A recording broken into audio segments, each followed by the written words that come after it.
Hola amigos, en el vídeo de hoy vamos a continuar con nuestra serie sobre la historia del cristianismo en sus primeros 1000 años. Y para recordar, hemos estado analizando en los últimos encuentros acerca de las diferentes figuras del cristianismo entre los siglos III, IV, V. Hemos conversado acerca de los diferentes concilios ecuménicos debatiendo doctrinas que luego se fueron estableciendo y que fueron creando lo que pues daría como resultado las creencias cristianas. Hoy vamos a conversar sobre otros debates teológicos que tuvieron lugar en el seno de la Iglesia. Estamos hablando acerca de los debates cristológicos acerca de la figura de Jesús. Y es que, o mejor dicho, acerca de la figura del Cristo, que es como pues va agregándosele y agregándosele cada vez más detalles hasta conformarse la creencia que tienen los cristianos mayoritariamente en el día moderno. Y en este respecto, pues en el año 428, un realmente predicador de Siria llamado Nestorios realmente enciende todo un fuego en el seno de la iglesia cuando es nombrado patriarca de Constantinopla. Recordemos que Constantinopla, lo que hoy día es Estambul en el día moderno en Turquía, pues para aquella época era la nueva capital del Imperio Romano, y Roma ya, pues no, aunque ciudad imperial, no era capital, y por tanto el patriarcado de Constantinopla adquiere una significancia grande. De hecho, se consideraba el segundo después de Roma. Y sucede que con Nestorio, pues uno de sus presbíteros da un discurso y una prédica y enciende todo un revuelo, porque este presbítero de Nestorio pues sucede que dice y critica fuertemente el uso de que ciertas comunidades de cristianos utilizan el término Theotokos, que es una palabra en griego, para designar a Jesús, o en este caso, perdón, a María como la madre de Dios. Dice este presbítero que es un término incorrecto, que no debe ser utilizado porque Dios no puede tener madre, porque María es un ser humano y por tanto sería imposible que Dios fuese hijo de una mujer, sino que más bien debería utilizarse el término Christokos, indicando que María es la madre del Cristo que pues fue encarnado como un ser humano. Y esto pues causa todo un revuelo, porque el término que las iglesias, por ejemplo, importante como la iglesia de Alejandría, pues favorecían el término Theotokos, y en Roma y en otros lugares mayoritariamente igual. Bueno, el asunto es que se arma tremendo revuelo en Constantinopla, crea estos problemas con la familia del emperador, con los obispos locales, y sucede que Nestorios sale en la defensa de su presbítero. Y Nestorios comienza a predicar también una serie de sermones y cartas donde deja claro de que apoya a su presbítero y dice de que tiene que usarse mejor el término Christokos y no Theotokos. O sea, enfatizando a María como la madre de Dios hombre y no la madre del Dios realmente todopoderoso, sino no la madre del Padre, sino la madre del Hijo de Dios, que también es divino. Tremendo rollo aquí que se arma con esto de las teologías, porque cuando es el discurso de Nestorios, los discursos de Nestorios se ponen por escrito y se empiezan a esparcir por las comunidades cristianas, pues llegan hasta Alejandría. Y en Alejandría llegan a las manos del obispo de la ciudad. Pues se trata de Cirilo el Grande, que entra también en cólera y se pone aquello tremendo, ¿no? Tremendo escándalo en la iglesia, porque Cirilo no está de acuerdo con esto. Ya les decía que la iglesia de Alejandría decía y enfatizaba el uso de Theotokos, madre de Dios, María madre de Dios, no madre de Cristo. Entonces sucede aquí de que teníamos un debate, ¿no?, entre dos tradiciones, la del patriarcado de Alejandría en Egipto y la del patriarcado de Constantinopla, lo cual también aquí hay envuelto problemas políticos, Aunque es una disputa teológica, no nos olvidemos que aquí hay rivalidad entre obispos, entre ciudades importantes, entre los diferentes patriarcados, como el patriarcado de Jerusalén, en Roma, Constantinopla y Alejandría. Y aquí se enrolla también en debate Antioquía, como vamos a ver más adelante. Hay dos opiniones importantes, y recordando que ya el antecesor de Cirilo se había enrollado en otro debate con el otro anterior patriarca de Constantinopla. Así que ya aquí había una rivalidad entre Alejandría y Constantinopla.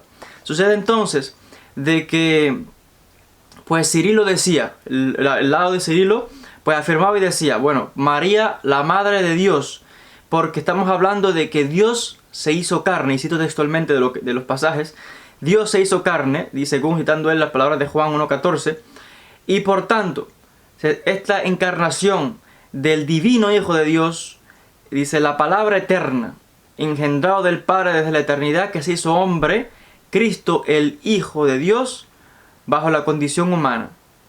Por tanto, es apropiado llamar a María la Madre de Dios. Ahora, el otro bando, el lado de Nestorio, decía no. Y Nestorio, junto con Teodoro de Mopsuesta, afirmaban lo siguiente. Decían ellos que cuando en la encarnación, cuando Dios se hizo carne, dice que esto se refiere al que el Hijo Divino, en este caso la figura de Jesús, hay que diferenciarlo del lado humano del divino, en el sentido de que Jesús nace como un hombre, como un ser humano normal y cualquiera, pero que entonces recibe dentro de sí, digamos como que Dios entra dentro de él y lo convierte en ese ser divino, y es cuando él queda como si fuese impregnado en este caso. Y por tanto, se tiene que decir que María es la madre del Cristo o del Mesías, pero no la madre de Dios. O sea, que María es la madre de Jesús, hombre, no la madre de Jesús o Dios, Dios. Tremendo rollo con esta de la teología. Técnicamente está diciendo que la figura de Jesús, o en este caso del Cristo, es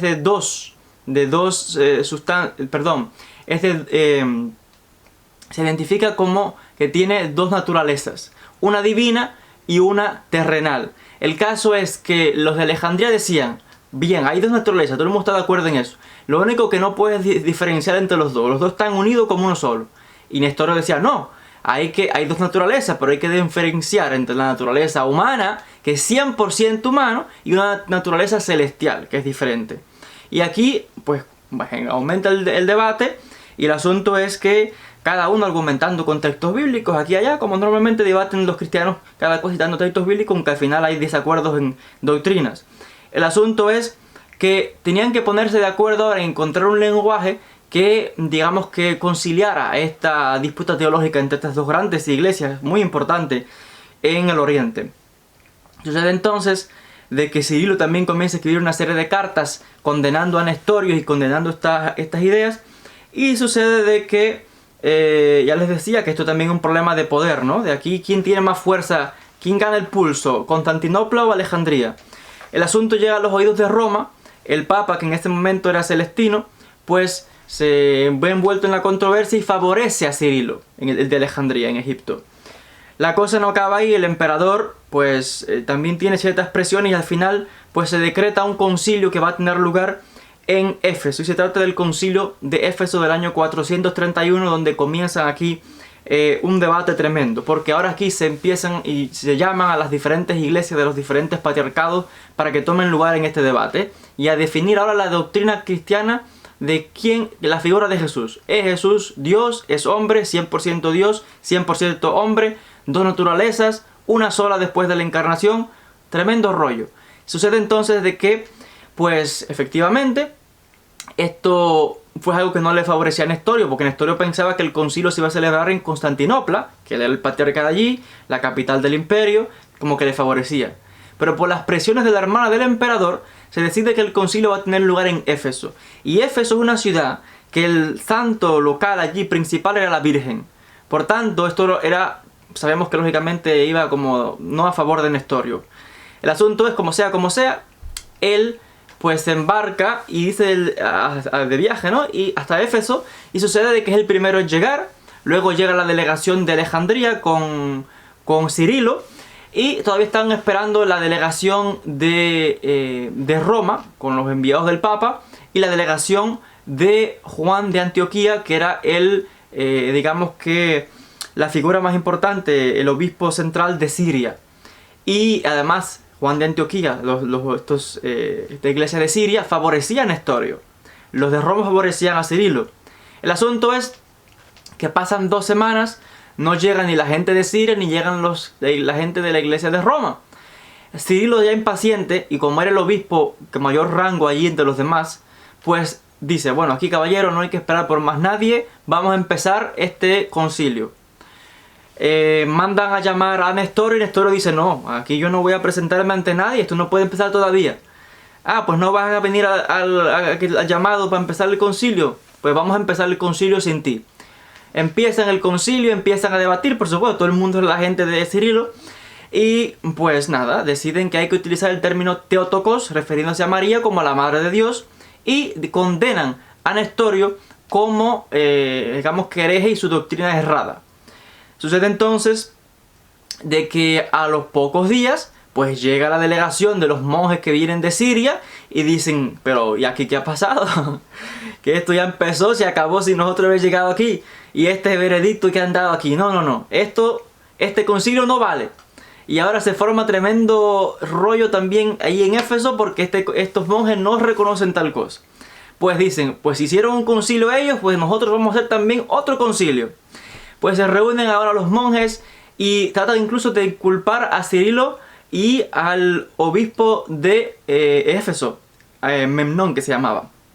Sucede entonces que condenan y le dice: este Cirilo tiene ideas contrarias porque es seguidor de la doctrina de Apolinaris. Este Apolinaris que había sido condenado décadas antes porque decía que el Cristo no era 100% humano. Pues ahora inculpan también aquí a Cirilo. Bueno, tremendo problema. En el medio de este debate de 2 concilios y estos monjes unos con otros, el emperador dice, el emperador que para este momento ya pues era Teodosio, dice: a ver, aquí el que manda soy yo. Manda un emisario de Roma, un oficial imperial muy importante, y le dice: a ver, arrésteme ahí a Nestorio, a Cirilo, a Memnón y a todo el mundo, a la cárcel aquí, y yo voy a poner orden ahora. Sucede entonces que el emperador pues escoge 7 monjes de cada bando, del lado de Nestorio y del lado de Cirilo, y dice: a ver, ustedes, un grupo minoritario, a debatir aquí, decídanme esto. La cosa no queda muy clara, no se pusieron muy de acuerdo. Finalmente Nestorio ya estaba acá, no quería ni debatir ya, se regresa a su convento en Siria, en Constantinopla, y sucede entonces que, se va a Siria, de hecho, al monasterio en Siria, y Cirilo se regresa a Alejandría, donde lo reciben como un gran héroe. La cosa no se calma ahí, aunque de hecho se reconoce como el tercer concilio ecuménico al que se celebró en favor de Cirilo. De los 2 que celebraron, el de Cirilo fue el que contaron como el más importante, como el reconocido según la iglesia. Bueno, la cosa no quedó ahí. Luego después, hay que decir una cosa muy importante, que a Nestorio, como dice, se le viraron en contra los monjes de Siria. Porque cuando celebraron luego el pequeño concilio ese, entre los 7 y 7 de cada lado, los monjes de Siria que estaban a favor de de Nestorio, pues deciden que en la decisión se adopte el término Theotokos, Madre de Dios, cambiando su opinión porque querían y decían que debía ser Madre de Cristo. Pero aquí se le viran en contra a Nestorio. Luego sucede de que en Egipto, Cirilo, que era un hombre muy astuto, pues manda una serie de cartas y con unas palabras muy dulces envuelve a los monjes de Siria y le dicen: venga, vamos a ponernos de acuerdo. Este Cirilo, que además se las traía porque Cirilo estuvo envuelto en la muerte de la filósofa Hipatia, una joven que por sus ideas y por negarse a aceptar el cristianismo por órdenes de Cirilo la mandan a que la apedreen y la hacen pedazos en Egipto. Y de hecho este Cirilo fue también el que mandó a que masacraran la comunidad judía de Alejandría y finalmente echó a los judíos de Alejandría. Así que el hombre se las traía. Y este Cirilo, que era muy inteligente, manda a llamar a los monjes de Siria y le dice: a ver, vamos a conversar. Llegan los monjes de Siria, se ponen medio que de acuerdo y llegan a una unidad un poco que teológica para decidir aquello. Y escriben lo que se llama la fórmula de la unión. En esta fórmula, pues vuelven a enfatizar la importancia de que Jesús, o el Cristo, mejor dicho, porque cuando hablamos del Cristo no estamos hablando del Jesús histórico, sino que el Cristo es la figura construida por el cristianismo teológico con tantas cosas que fueron agregándole a la personalidad del personaje histórico. Pero bueno, a este Cristo, según la teología que se determina aquí, pues lo determinan 100% hombre, 100% Dios. Y para que todos lados se queden bien, dicen, es Teotokos, hijo de María, Teotokos, hijo de Madre de Dios. Y también dicen en dos naturalezas, en este caso, para enfatizar, para que queden también contentos la gente de otro bando, ¿no? Sucede entonces de que la cosa no acaba aquí, porque aunque medio que llegaron a cierto entendimiento, ahora ya no debatían la palabra Teotokos, se pusieron a debatir lo que significaba naturaleza, porque el texto decía, y voy a citar textualmente del párrafo donde dice que este Cristo es de dos naturalezas. Y ahora la frase naturaleza llegó a debatirse. Oiga usted ahora dónde piensa el debate, porque los de Alejandría entendían que naturaleza significaba otra persona, o sea, otro ser humano, otro ser, cuando la gente de Siria lo que entendía por naturaleza era otra cosa. Entendía que se trataba de simplemente como alguien, por ejemplo, que tiene, no sé, ojos verdes o pelo rubio. Bueno, pues su naturaleza es de ojos verdes, o su naturaleza es de pelo rubio, un ejemplo. Pero se refiere a una cualidad. Cuando los de Alejandría entendían por naturaleza a otro ser, y aquí se enrollan otra vez en otro debate y la cosa como que no se arregla. Bueno, muere Cirilo, muere Nestorio, llegan nuevos obispos y patriarcas. Pues el nuevo patriarca ahora de Alejandría, que se llamaba Dioscorus, pues se ensarza en otro debate porque un monje de Constantinopla dice, cuando después de la encarnación la naturaleza del Cristo era una sola. Bueno, pues a debatir otra vez, se arma tremendo concilio, viene el segundo concilio de Éfeso del año 449, donde ahora Dioscorus, el de Alejandría, pues está presidiendo esto. El Papa, que para esta fecha era Leo, pues el Papa León, pues escribe un texto que se llama el Tome. Este Tome enfatiza que el Cristo tenía dos naturalezas, que luego de venir a la tierra encarnado, pues todavía tenía dos naturalezas al mismo tiempo, 100% hombre y 100% Dios o divino. Bueno, pues esta carta no se lee en el concilio, de hecho Dioscorus no la leen, y allí pues hace lo que él decide, ¿no? Y sucede entonces de que el Papa se monta en cólera y dice, a ver, este concilio es un latrocinium como diciendo, una cueva de ladrones, dice literalmente, y estoy citando de los textos. Y por ello, de hecho, este concilio, el segundo concilio de Éfeso, se llama, o se conoce en la historia como el concilio robado, ¿no? Porque no se hizo el caso al Papa ni a nadie. El lío fue que aquello no quedó así. El Papa y el emperador ahora comienzan a planear otro concilio, y cuando llega en el año 451, el concilio de Calcedón. El concilio de Calcedón es un concilio muy importante, porque aquí se vuelven a enfatizar y a debatir toda esta naturaleza de Jesús. Se vuelve a sacar el credo de Nicea otra vez, del año 325. Y sucede entonces de que se vuelve a reexaminar, porque se percatan que ese credo de Nicea, pues que la cosa no estaba muy clara, ¿no? Y la gente tenía ahora tendencia a no comprender y a otras un poco de ideas un poco diferentes.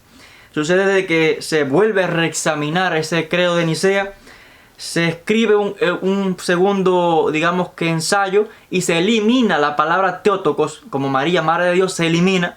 Aquello no le gusta a la gente, se vuelve a escribir el texto otra vez, el credo de Nicea, y se agrega entonces Madre de Dios al credo de Nicea. Finalmente, se empatan ahí todos esos textos antiguos, el credo del 325, con el credo que se había seleccionado en el concilio de Constantinopla del año 381, y finalmente queda compuesto lo que en el día moderno se llama el credo de Nicea, que es la declaración de fe o creencia de mayoritariamente el mundo cristiano, donde ahí se enfatiza al Cristo como 100% Dios, 100% divino. Después de que vino a la tierra, se mantuvieron las dos naturalezas según la creencia esta, de hombre y Dios al mismo tiempo, y a María como Teotokos, Madre de Dios. Y también en el credo se agrega la frase, y cito, que habla en dos naturalezas. Esto no se calma aquí porque la cosa continúa el debate. Un texto que dice ahora que Jesús es Dios y hombre al mismo tiempo. Tremendos rollos, se vuelve a enfatizar todo esto. Pero la gente de Alejandría querían que se cambiara esto. Esa frase de en dos naturalezas. La frase de la gente de Alejandría, lo que la iglesia de Alejandría quería que dijese de dos. No en dos naturalezas, sino de dos naturalezas. Y de hecho, ellos no aceptaron parte de este concilio de Calcedón, que de hecho es el que más ha predominado en el mundo cristiano en general. Pero la cosa no quedó ahí bien para ellos, por eso es que muchos los rechazaron parte de estas, digamos que esta decisión. Y está claro que parece ser que cuando el emperador, que para este momento era Marciano, se presenta con su mujer, ¿no? En el concilio, pues todo el mundo aplaude, pam, pam, contento, y como que medio que por presión fue que deciden por adoptar aquella medida, pero parece que no estaban muy convencidos, por eso es que los debates continuaron después. El asunto fue que ahí quedó pues ya establecido pues esta doctrina cristiana, ¿no? De por fin debatir la naturaleza de Jesús y determinar por fin qué era, ¿no? Se determina que es Dios y hombre al mismo tiempo, hijo a María como la madre de Dios, y aquí unas iglesias aceptaron esto, otras iglesias no lo aceptaron. Tremendo rollo. Hasta aquí entonces con esta etapa de la historia del cristianismo. En un próximo encuentro vamos a hablar más sobre la iglesia de Egipto, la iglesia copta y los diferentes debates que van a continuar en los 1000 años que tomó que se creasen todas las doctrinas que conforman el cristianismo en el día moderno, y los debates continúan, ¿no? Porque sabemos cuántas divisiones todavía hay en el mundo cristiano. Agradecidos a todos por la atención y nos veremos en un próximo encuentro.